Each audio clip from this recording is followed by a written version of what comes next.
Hi there. Today I'm going to talk to you about the importance of having a balanced room tone and how to make it really effective.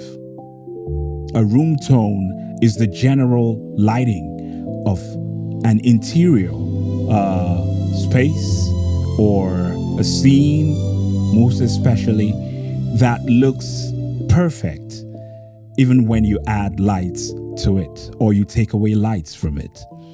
So you get a beautiful gradation of light, pockets of light that looks natural to the eye and doesn't change in that scene.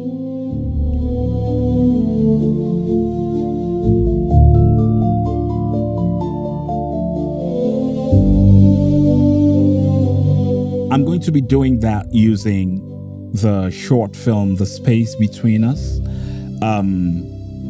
which was brilliantly done by Joseph and Andrea.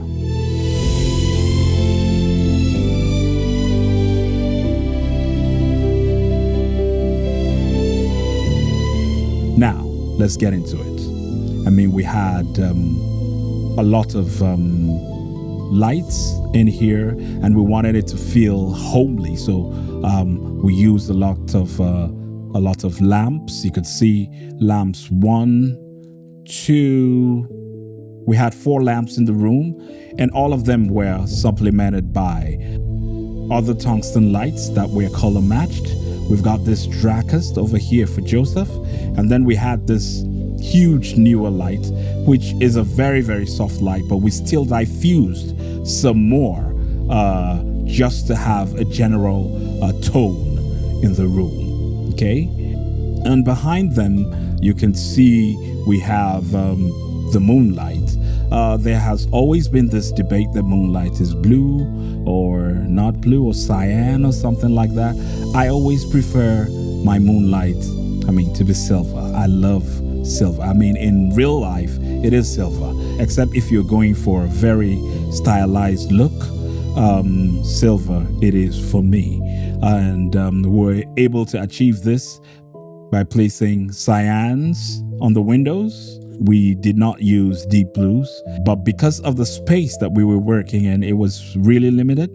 We had to have open face lights, which you can see here and here as well at the windows. Now it's evening and they're watching television, okay? And we did not want to bring in a television. 1, because of the space. 2, because we could not control that. We needed something we could control. Remember, as a DP, control is your most greatest asset. So we had the C300 here with a grid on it, and we had it in effects, the television effect. And if you can see, when you watch the footage, you could see it, subtly coming in and out. Remember, in film, be it in lighting, in editing, in cinematography, anything, less is always more, okay? Color grading, anything, less is always more. So we do not want an effect to be too much. We also do not want an instance where, people can see where your light is coming from.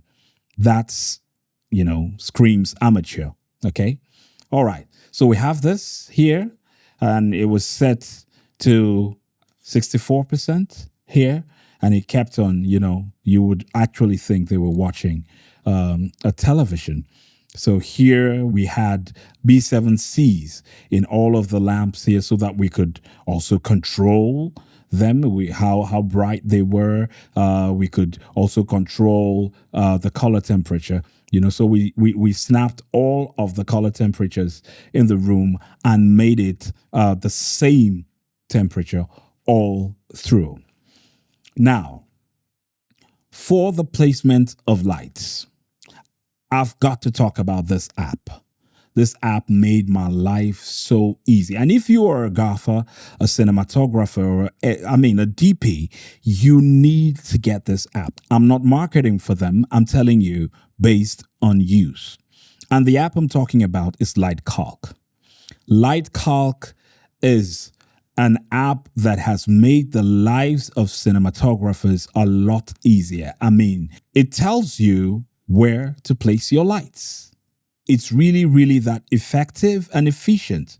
So here in Lightcalc, I'm going to be talking about the app alone another day. But here in Lightcalc, you've got scenarios, you've got office, home, bedroom, and whatnot. And whenever you click it, it takes you to placement of lights, how you want them to feel. So if you've got your light meter and you have some intensities, you have some ratios you want to achieve, just input them in the Lightcalc app, and it just brings out, light candles. It brings out intensity. It brings out the distance of your lights, where you should place them to get the desired effect, and it makes life just a whole lot easier. So Get Lightcalc is really, really going to help you as a DP. And so with Lightcalc, we were able to place the lights. No light was placed at random here. For us to get the kind of effect we were looking for the moonlight, Lightcalc helped us as well. On both windows, we measured both windows, measured the room. So at the end of the day, no matter how small your room is, you end up getting the kind of effect, the kind of room tone you're looking for with this app. Okay? So after putting the moonlight outside, I wasn't satisfied, because behind Andrea was really, it was blank, it was bland. And though we were using this lamp right here between them to break the wall, Andrea's her background was really, really flat. So we brought in the small rig torch. It was a calculated decision. It was really helpful that we did that. It's a small light. It's just 10 watts. But you can see behind her here, it made this pattern, and it wasn't competing with the primary subject, which is Andrea. Remember I said less is more. The way it just made her scenes beautiful, because her background was now picking up light from outside. It made a whole lot of sense.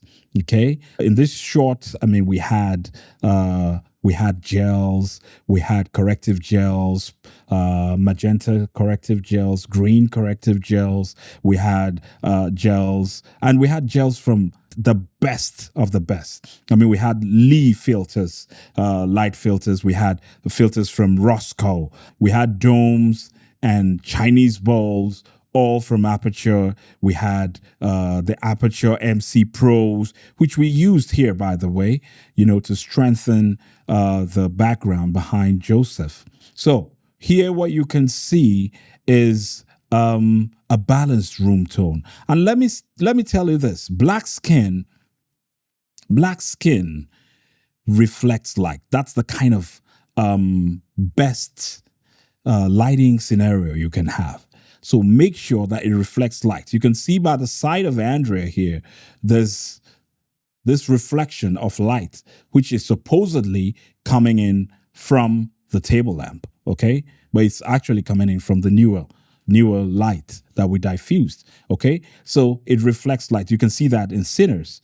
You can see that in a lot of black movies that, have made it into the Oscars. Just make sure that your lighting is perfect in such a way that it is imperfect, because it has all of these gradations. It has all of these pockets of lights, okay? Always use your lighting to tell the story. Accentuate the story with or without dialogue.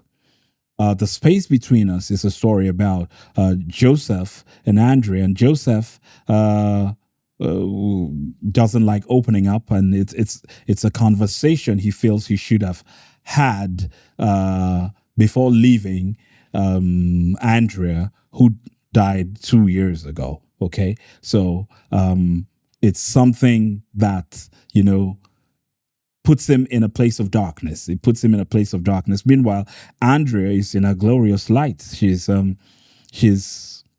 She's there trying to put light on the matter. She keeps on asking questions that Joseph cannot answer. Okay. And at the end of it, Joseph is left alone when she leaves, and, she leaves this life, she leaves this world forever. Okay. So you can see Joseph in darkness over here.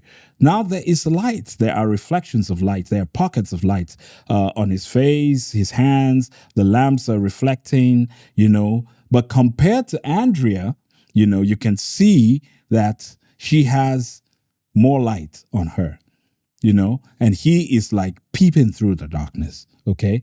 And that goes with his costume as well. And Andrea is wearing bright yellow. All of those things come together.